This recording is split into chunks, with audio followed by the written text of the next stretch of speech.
Hello and welcome to October 21st episode of UMass Sports Weekly, your number one source for UMass sports. I'm your host, Chris Corso, and today we'll take a look at which freshmen showed some promising potential for the Minutemen hockey team in scoring goals in a pair of games against Michigan State this weekend. But for now, let's preview some of the highlights of this week's action in UMass athletics. Shadrach Obrakwa had a career performance in the football's second straight win. Did the Minutemen soccer team's offensive woes continue? And what was in store for the field hockey team's weekend against Davidson NBU? We'll be right back to break all of this down for you. This is UMass Sports Weekly. This is UMass Sports Weekly.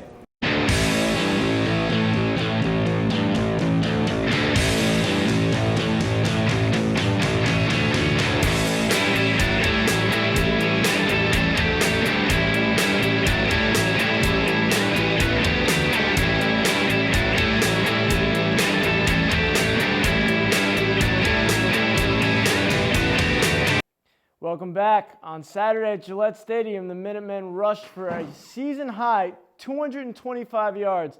That's right, I said it, 225 yards on the ground for the Minutemen and 562 total yards of offense.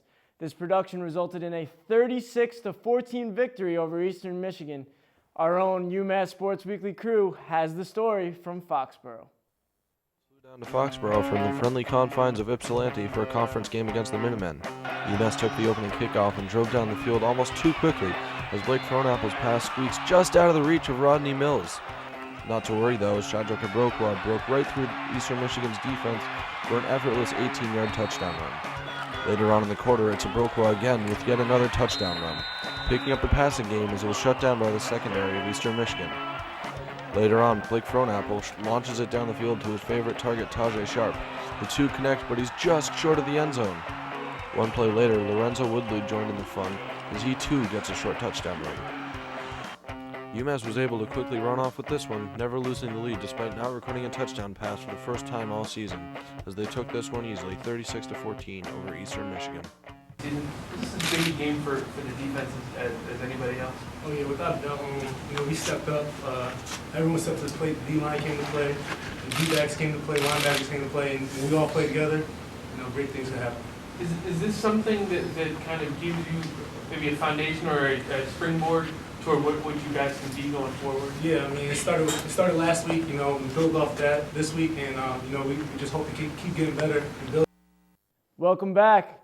As you saw, a great game for the Minutemen, a 2-game winning streak. That's something we haven't seen in a long time. I'm here with our football experts, and that's Xander Manning and Joey Sade. We saw some great offensive performances from the Minutemen. Tajay Sharp had 13 catches and a career-high 193 yards. Blake Fronapple just keeps showing great potential for the rest of the season. 337 yards passing for him. And just a great game for the Minutemen all around. This is the first game of the season where they really showed from the very beginning that this was their game to win, and they didn't let up. So, Xander, what have you seen as the season's gone on? We've seen a lot of improvements for this team. Tell me what stuck out to you. Really what stuck out to me this week was the running game. The running game really stepped up today. The passing game this weekend wasn't really the best that I've seen it.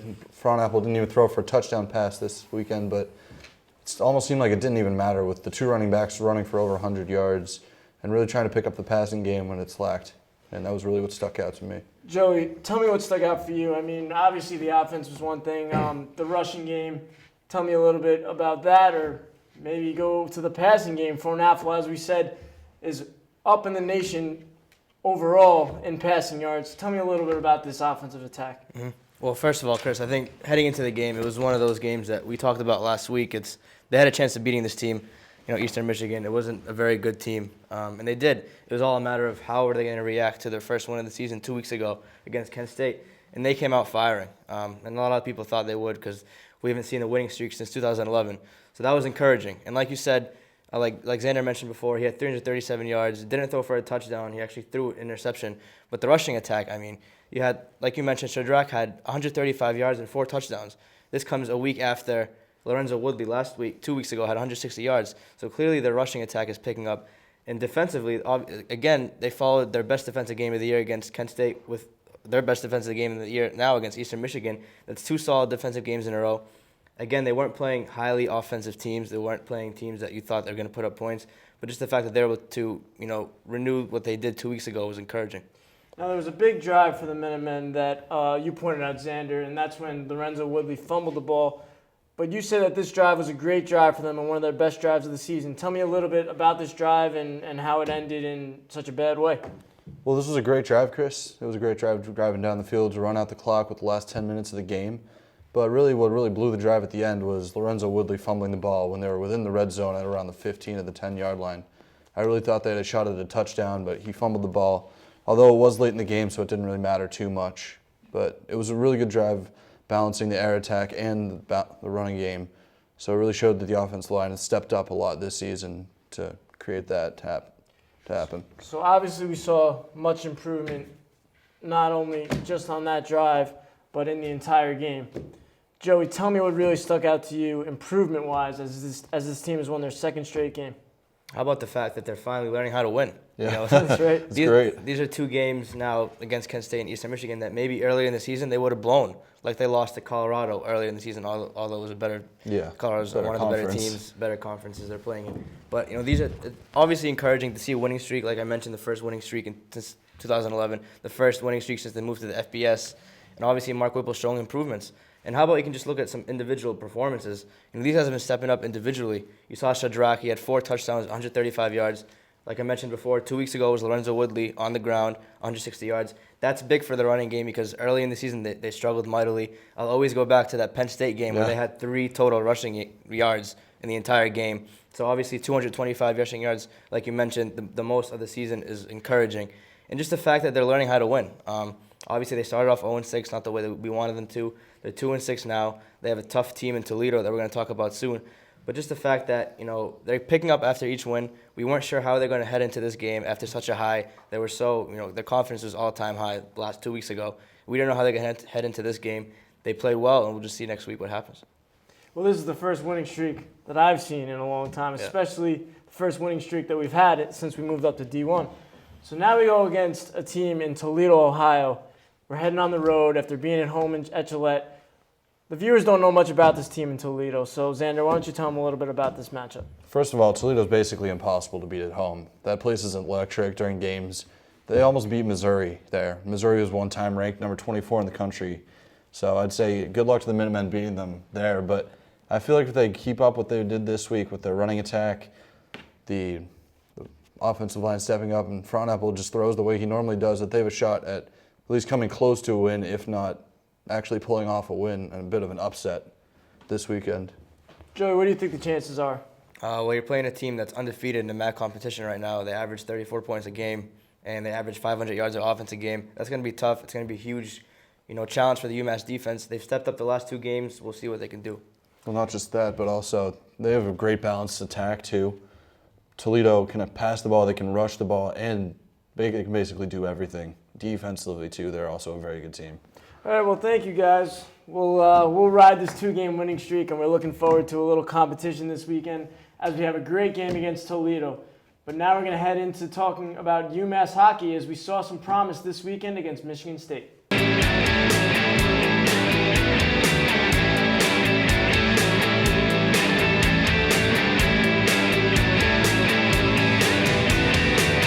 Welcome back. The Minutemen hockey team had a pair of games in East Lansing at Michigan State this weekend, but they showed some great promise in one game and not so great in the other. The first game was a loss 5-3, where freshman Keith Burchett had 2 goals, and then in the second game, freshman Patrick Lee scored a power play goal with 9 seconds remaining in regulation to give the UMass hockey team a win. So that was good to see some freshman production in these games. But I'm here with my 2 experts, and that's Tommy Kaludi and Liam Byrne. Tommy, why don't you start out with that first game? What went wrong in that 5-3 loss? Well, 5-3 loss, what I want to talk about is the power play. This team, I talked about last week, they're weak defensively. And, that's a tough thing to talk about, but they're going to need to convert on the power play. They showed in that Dalhousie game that they can, in fact, score on the power play. So I wasn't very impressed with the play in that area. And again, I wasn't very impressed with Steve Masterless. I talked about how he played miserably against BU. I thought he was very poor in this game. And I think Liam can talk about some other stuff too. Now, Tommy has not been a fan of Massillers all year. I haven't either. I kind of liked Kevin Boyle, who they let go to UMass Lowell. He was actually a friend of mine, which was pretty cool. But Liam, why don't you tell me what else went wrong in this game? What's your mindset? Well, defensively, the Spartans had 5 power plays, and they converted on one of them. So the defense for UMass still wasn't picking up from their brutal loss against BU. Offensively, they had 7 minutes to convert on power plays, and they outshot Michigan State 11-6 in the first period. And Michigan State was up 2-0 at the end of the first period. And the defense all around just wasn't clicking. That's basically what I got to say about that. Now, on Saturday night, things were different. And that was a game-winning goal from a freshman in Lee, which was great to see. We had just great production from the freshmen this weekend. What went right in this game, the 4-3 victory? So we've been talking about execution and the lack thereof. We talked about with the BU game, UMass kept it 2-1. They just couldn't convert on their chances. Now, in this game, you saw they actually scored a power play goal, which is really nice to see. But I want to point out the second line of Ray Pagozzi, Steven Jacobellis, and Patrick Lee, who's the freshman that scored. This line had 10 of the 12 points that the Minutemen had in the game We're not tonight. field hockey here, but It's been a rough week. yeah, I bet. But Friday they played like Minutewomen, but Saturday. So what I want to point out about that is this is your second line. Your first line, which is your captain Troy Power, Frank Vetrano, and Dennis Krivchenko, they're going to get shut down by the other team's top defensive pairing. So it's really nice to see this line put up those kind of points, and it's really nice to have a big morale booster of a win that late in the game. That's awesome, Tommy. And Liam, what are your takeaways from this win? What did you see that really stuck out to you? Well, the trio of the players that they have, Steve Jacobellis, Ray Pagozzi, and we've been mentioning throughout the whole segment, Patrick Lee, who scored the game-winning goal. But also, freshman goalkeeper Henry Dill. He is the real deal. Dill's the real deal. Dill's the real deal, I'll tell you that. The real deal. Cameraman John came up with that one, yeah. Cameraman John. But he had a great first collegiate start, 28 saves. He let up 3 goals, but that's partly the defense, obviously. And Coach Micheletto, thank you. He was quoted saying that Dill is very solid. During the recruiting process, he was really impressed with how rarely he got rattled, which was great. And he made some big saves for us in the first period, really rallied and brought them back to the big victory. So he gave the offense the energy and the defense the energy, which made them win the game, I think. That's good to hear that we have somebody to back up Massillers, because I do not see him being consistent all year. But we talked about the third line and just the freshman production. We have Steven Jacobellis on the third line. And Tommy, you pointed him out as being somebody who can really determine the team's success. Why is that? Well, Jacobellis was one of the few returning players, one of 2 actually, that were in the top 5 of the scorers last year. Jacobellis, that year as a freshman, he's built on speed. He's small, he likes to grind, he gets in the corners, he wins battles, he's got a good shot. And when you put him and Pagozzi together, Pagozzi's a great passer. You have a really good combo there, especially for a second or third line. You go against the other team's second or third defensive pair, and you put Jacobellis in opportunities where he can thrive. And I think if he gets the opportunity to perform, the line of he, Pagozzi, and Patrick Lee will have a lot of success this year in and out of the Hockey East. Liam, can you add on that what Jacobellis can do to really take this team to the next step? He can just keep playing how he's playing. I think Tommy really said it all. I think he can really trigger this UMass offense and hopefully help the defense. So basically, Tommy wrapped it all up for everything. All right, well, thank you, guys. The team has a couple of conference games against BC and then Northeastern. Tough one.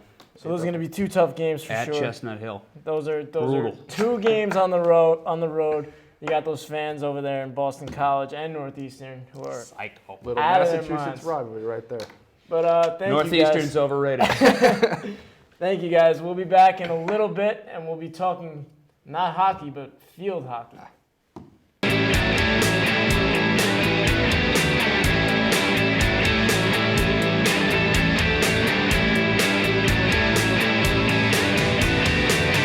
Welcome back. On Friday, 4 different Minutewomen scored a goal to seal a dominating 4-0 victory over the Davidson Wildcats for the field hockey team. Here's our own Tommy Colludi with the story on the UMass win. On Friday afternoon, the UMass Minutewomen took on Davidson in an A-10 field hockey matchup, looking to get back on track. Early in the first half, Brooke Sabia makes a great run up the field and sends the ball up to Nicole Miller, who shoots the ball through the legs of the Davidson goaltender and gives UMass the 1-0 lead.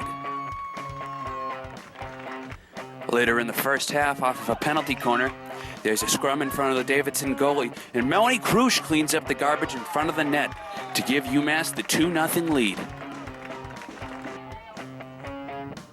Then in the second half, this reporter experienced his first penalty stroke as Haley Cockrum swings it over the shoulder of the Davidson goalie to give UMass a commanding 3-goal lead. Halfway through the second half, Izzy Delaria sends a penalty corner in, a shot gets taken, and Delaria cleans up the garbage just like Krusch and gives the Minutewomen a 4-0 lead. That will be it for the Minutewomen as they finish off Davidson with the final score of 4-0. So I'm back with our very own Tommy Kaludi, who was there to cover that game. Obviously a dominating win, 4-0. Great to see. Tell us a little bit about this game. So, I can sum up the whole Davidson game with the stat line of the shots. They were 30-3. Oof. Davidson just had nothing. UMass, we finally got to see the Minutewomen dominate. It was great. We saw 4 different people score. 4 players had multiple assists, which we haven't seen of late. It was just a really dominating win. It proves why they're the best team in the A-10. And it was a fun game to watch. I could actually shut the camera off in 10 minutes, and I had plenty of great footage. These girls are just that good. That's awesome to hear. We knew that goal scoring was a little bit of an issue at the beginning of the season. We talked with Coach Tagliente about how some of these players, especially on defense, are kind of settling in, a bunch of young players, so it's good to see that they were dominating in that game. And then we have another win, and this was a conference win. The Minutewomen secured their 5th conference win of the season in an overtime game-winning goal from Lauren Ali Muhammad, the junior defenseman. And Ali Muhammad scored on a penalty quarter tip-in with 11 minutes and 32 seconds into overtime, and the field hockey team celebrated a 2-1 win over Boston University at Garber Field. Here's the story. On a cold and windy Sunday, the UMass Minutewomen field hockey team took on BU in an A-10 conference matchup. Early in the first half, Izzy Delaria sends a penalty corner in, and Melanie Krusch drag flicks the ball right into the back of the net to give the Minutewomen a 1-0 lead. And then a scary moment for the Minutewomen. Senior defender Lauren Ali Muhammad catches a stick up high and seeks medical attention from the training staff. Then in the second half, Amanda Casera gets a penalty corner and she scores past Sam Carlino to tie the game up at 1. This game needed overtime, ladies and gentlemen, and who else but Lauren Ali Muhammad, coming back from injury, scores the game-winning goal and gives the Minutewomen the win, 2-1 over BU.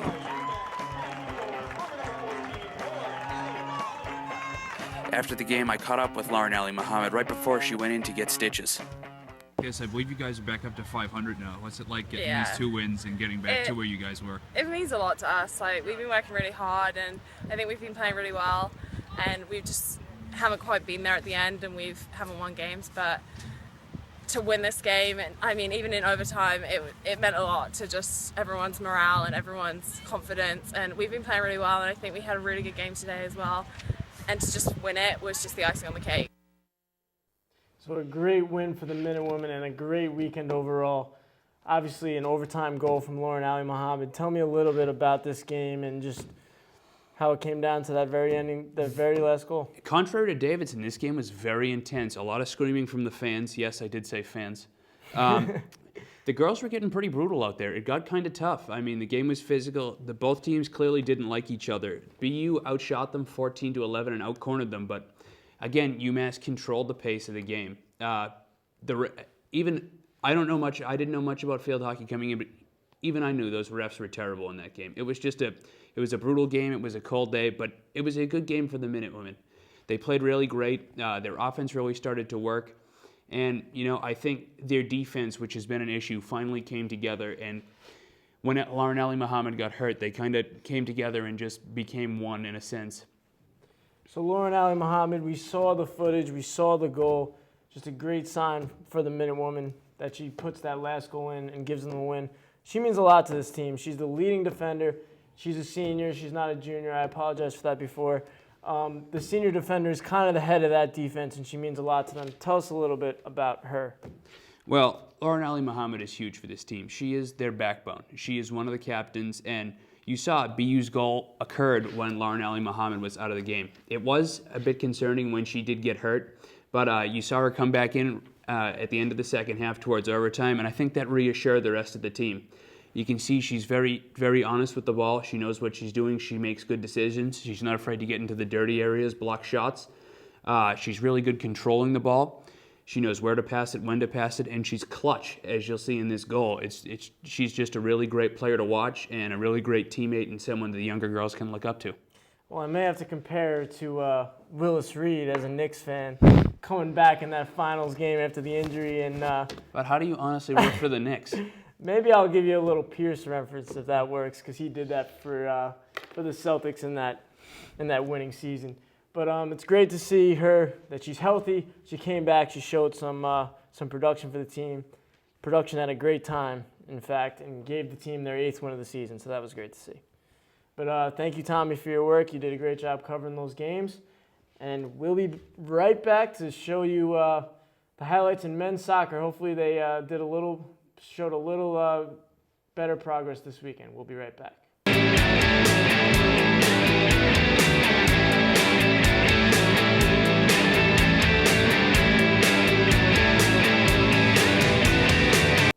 Welcome back. The UMass soccer team lost heavily in 2 games this weekend, falling to 1-10-1 overall this season. On Sunday, the Minutemen lost to number 18 St. Louis 5-0 in Rhode Island. And on Friday at home, the Dayton Bears scored 4 goals in the first half to defeat UMass soccer 4-1. Our own Mark Jean-Louis and Tim Dennehy were there with the story. UMass at home taking on the Atlantic 10 Dayton Flyers on Friday. Nothing could save the Minutemen on this day as UD got hot early and often. This goal by Rafael Gamboa in the 17th minute puts the Flyers up 1-0. 3 minutes later, the Flyers played a little pinball to shake up the UMass defense. A display of beautiful first touch passing gets the ball to James Haupt, who beats Ryan Buckingham to the goal, and now the Minutemen find themselves in a 2-0 hole. They say the third time's the charm, right? Why, yes it is. This goal in the 31st minute by Greg Enstone pads the Dayton leads to 3-0. And after UMass freshman Tyler Smajkovic pulled down a Mass Amankona inside the box, he comes through with a penalty kick to send Dayton off and running up 4-0. Destined to avoid the shutout, the duo of Jake Alvaro and Peter Alvarenga did just that. Alvarenga's first goal of the season in the 84th minute puts the Minutemen closer at 4-1, but the damage was already beyond fixable repair as the Flyers soared in this one.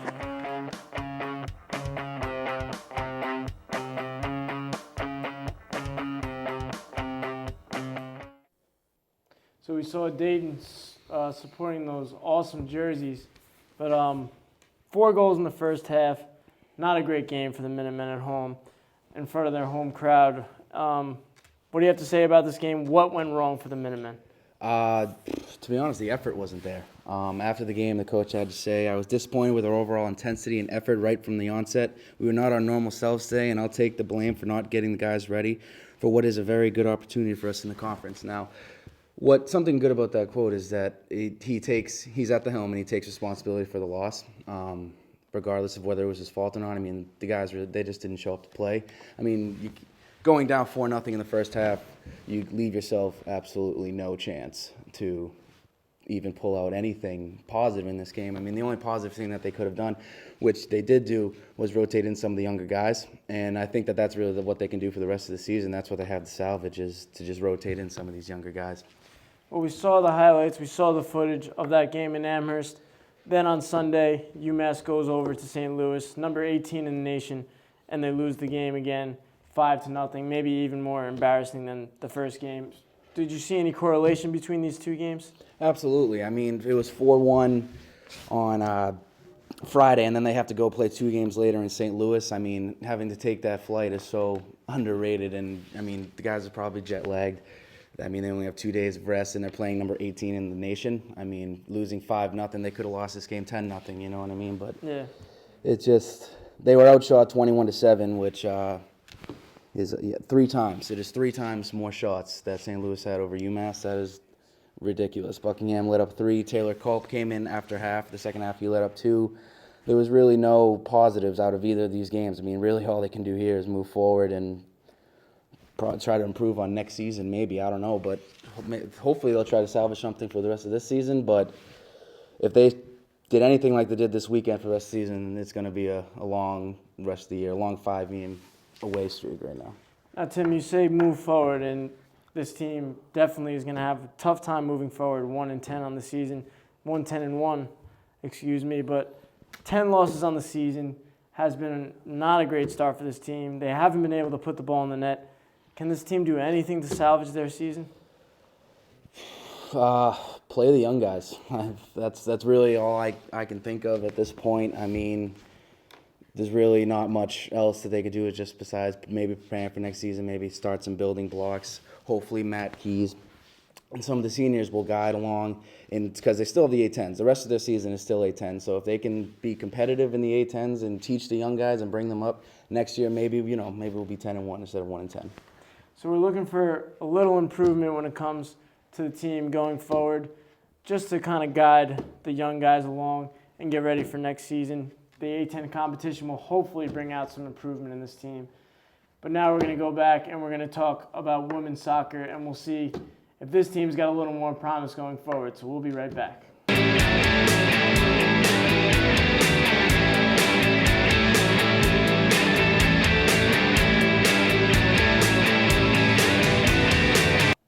Welcome back. I'm here with our women's soccer expert, Liam Burke, and we'll be talking about the men and women this weekend. As we know, the A10 schedule is way underway, and they're kind of in the middle of the pack in that A10. Can you tell us a little bit about where they rank in the A10 and what they have to do to make these A10 playoffs? Well, I wasn't here last week, so I wanted to mention that they lost to GW, George Washington, 2-1, 2 weeks ago on Saturday. But their A10 standings right now aren't looking so good. They're 11th in the A10 standings right now with their recent loss against URI this past Saturday, 1-0. URI is 10-2-2 altogether, and then their A10 record's 2-1-1.